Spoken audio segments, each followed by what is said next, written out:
You say that you want a relationship, you want true love, you want the soulmate. But the truth is, what you really want is love to fill the gap and fill the hole that is inside of you. You're wanting someone to make you feel wanted, to make you feel chosen, to make you feel seen and safe. You want someone to make you feel whole. And listen, I'm going to hold your hand while I'm telling you this, because this is the thing you don't want to hear, but it's exactly the thing that you need to hear. You can attract a love that you don't believe you deserve. And most people, they are not healing.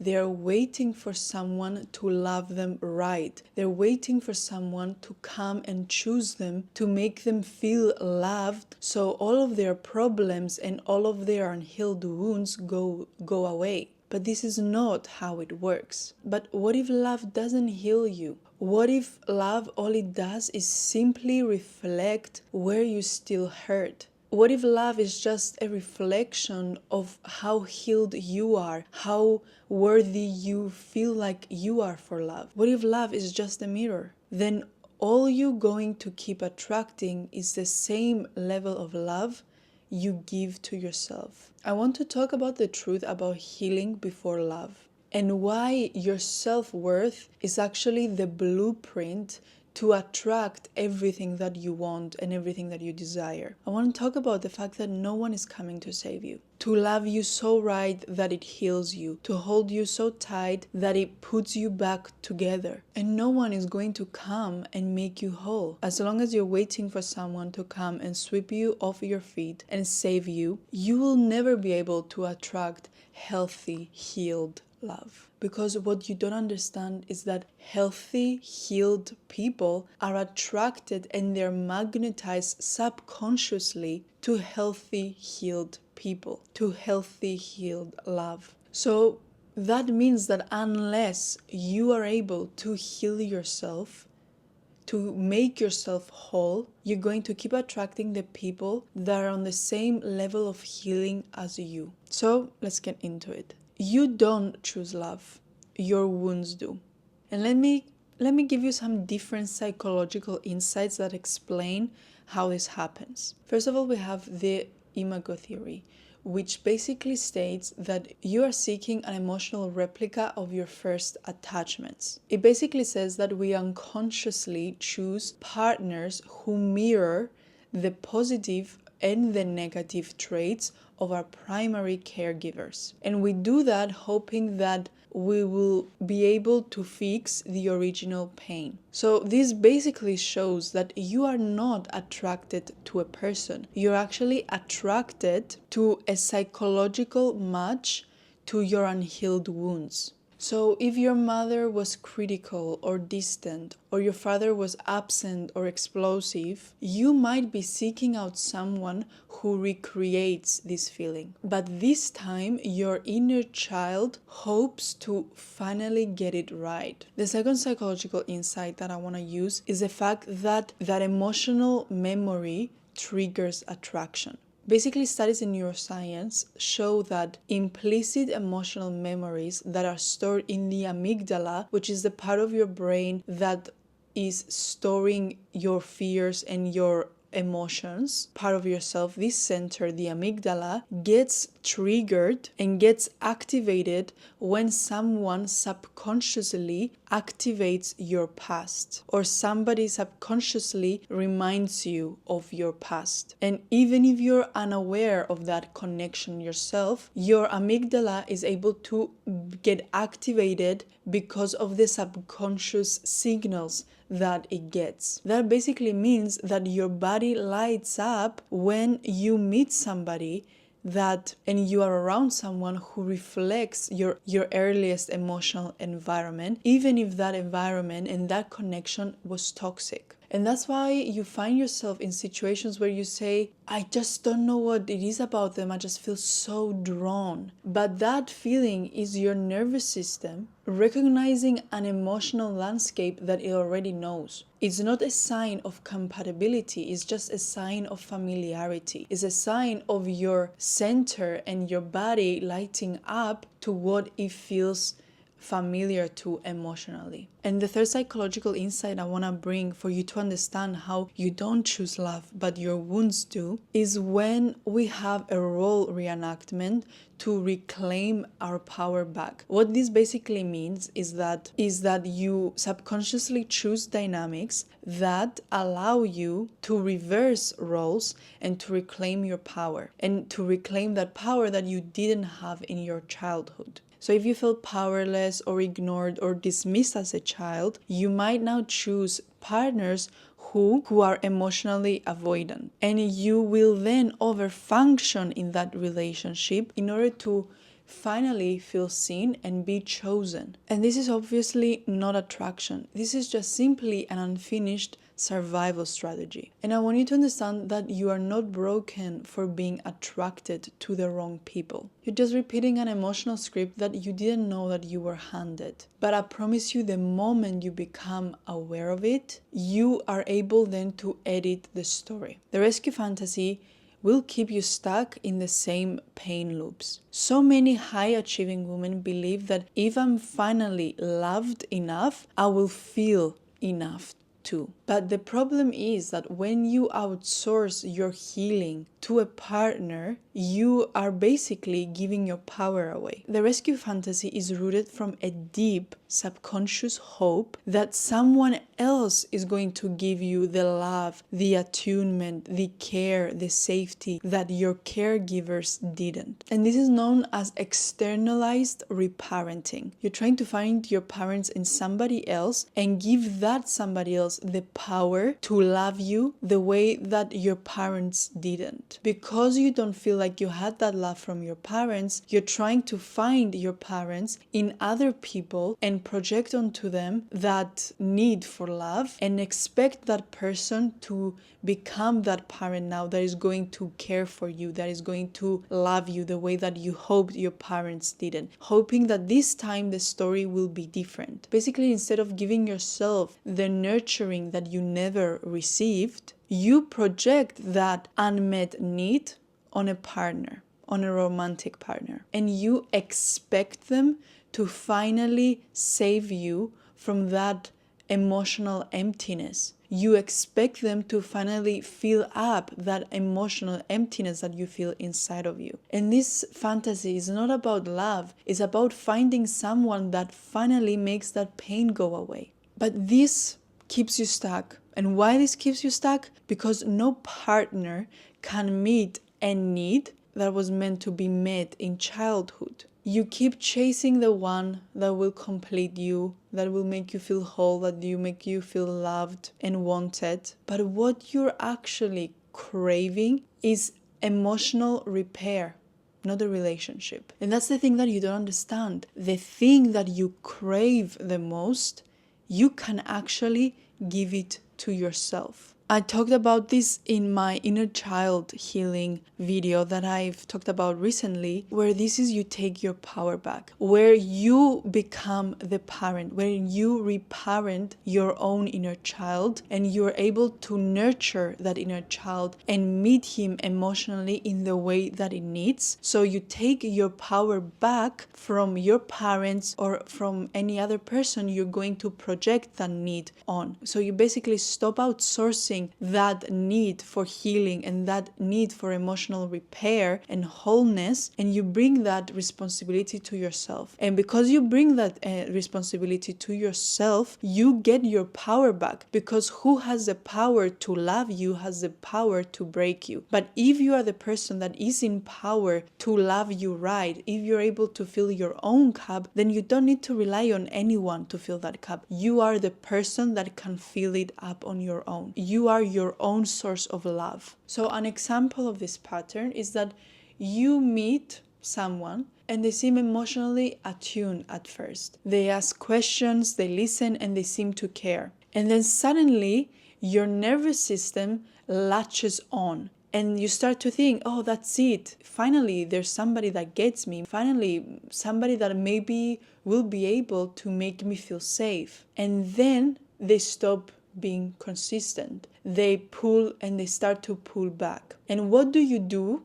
Instead of walking away, you double down on them. You try hard, you try harder, you stay longer, you over-explain yourself because you're scared that this is your last chance to feel what you have always craved to feel: safety. But what you don't realize is that this is not about them. This is about the 8-year-old, the 12-year-old, the 10-year-old version of you, that inner child inside of you, hoping that this time things will be different, hoping that this time their emotional needs will be met. And this is how you reframe it in order to get your power back. You didn't fail because they didn't choose you. You simply got stuck because you were asking them to heal what only you can heal for yourself, what only you can give to yourself. And that's not desperation, it's just unhealed longing. And it truly deserves your compassion and not your shame.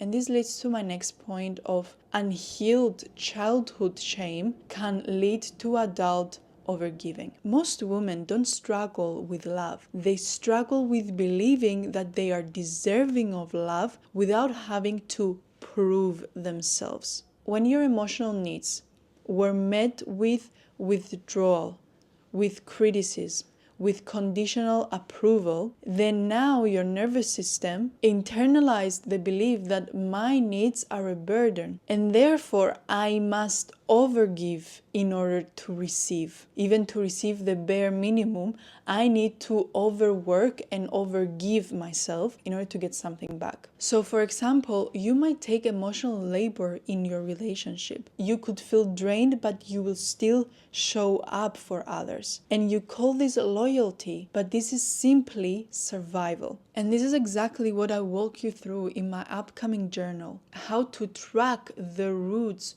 of that inner child programming and how to rewire it from the inside out. You can't set boundaries if you think love can be lost. The thing about healing is that it's not just about feeling better.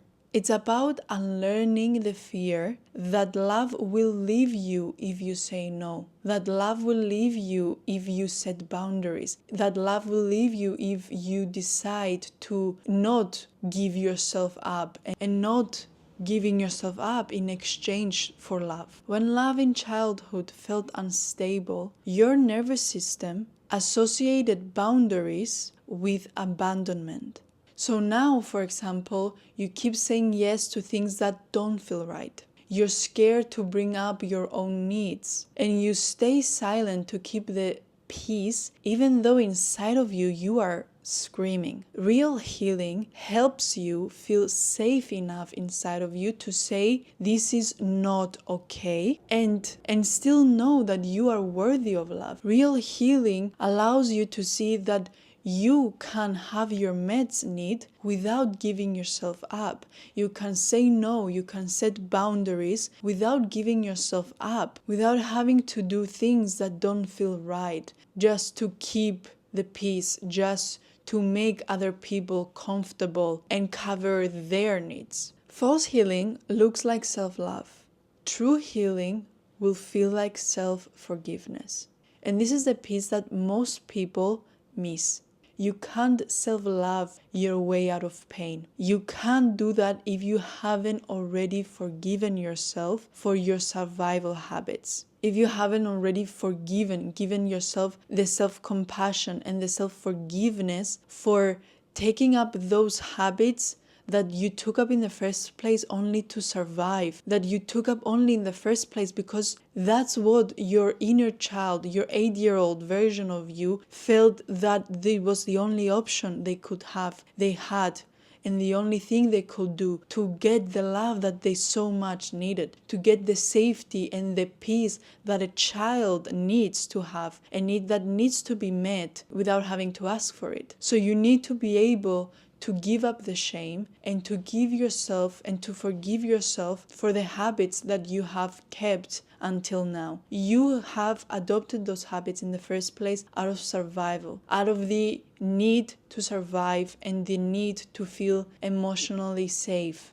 And you have kept those habits maybe until today. And that is okay because you didn't know better. And now you do. And now that you do, you need to forgive yourself for doing that. The thing about shame is that it's sticky. If you still carry with you shame for your patterns, your self-love will always feel like a mask. It will always feel as something fake that you have to put on, and it doesn't feel like something that is deeply touching you. You may be saying so many affirmations and you don't believe them. You might be working on your confidence, but you're still tolerating breadcrumbs. Why is that? The reason for that is because deep down, you haven't forgiven the version of you who didn't know better. You attract what you are ready for and not what you want. Most people keep asking for love and they keep desiring love, keep asking and keep praying to God for love, but they forget to become the version of themselves who is able to receive it. And this is called alignment. You're only able to accept the love that you feel safe to receive. So even if you pray for love and you get that love, if God sends you that love that you've been praying for, but you haven't still healed the wounds inside of you that believe that you're worthy of love, that you deserve unconditional love and you deserve to receive it without having to give anything up from yourself, then that love will still feel unsafe. That love will not feel aligned. It won't feel familiar. It won't feel right. So until you heal that version of you that is able to receive safe love, that is able to understand that you deserve unconditional love and you deserve to receive it without having to give up yourself, then only you will be able to attract that healthy, healed love. Only then you will become aligned to it. So, for example, you might really want a healthy, emotionally available partner. But if you still believe that love has to be earned or love has to be chased, you will subconsciously reject anything that feels calm, steady, or too good. And that's the thing about healing. It will bring you into alignment and not into perfection. And that's all we need. We don't need you to become perfect in order to attract love. You need to just become aligned in order to attract love. Healing is all about getting your nervous system in a place where it finally feels safe and it finally feels ready to say, I am ready for true love. And finally, I want to talk about the thing that allowed this healing for me personally to happen. And is the thing that allowed that healing to take place in order to become the version of me that was able to receive love. And that thing was journaling. Journaling is not just a tool, is not just a thing that, let me journal and write some things down. Journaling is so powerful that it can literally transform you. Your healing won't work and won't take place until you're able to see what you are healing. And this is where journaling comes in, because journaling gives a language to that silence. Journaling is the thing that allows for that internal mess to come out on paper clear, with full clarity. The brain's default mode activates in journaling, which means that your subconscious finally has a space to safely speak. So, for example, you might write down, I keep choosing men that don't choose me. And suddenly you realize that's what my dad did.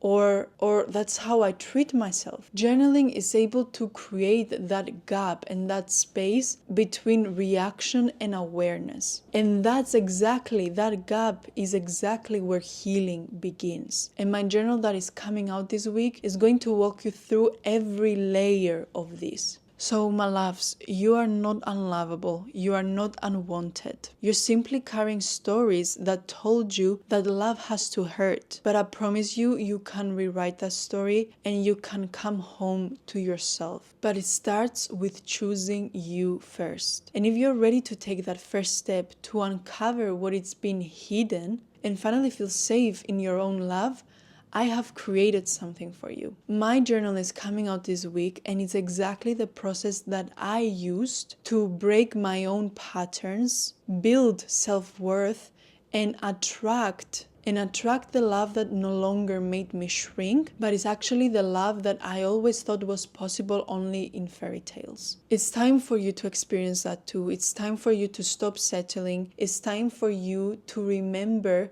who you were before all of that pain.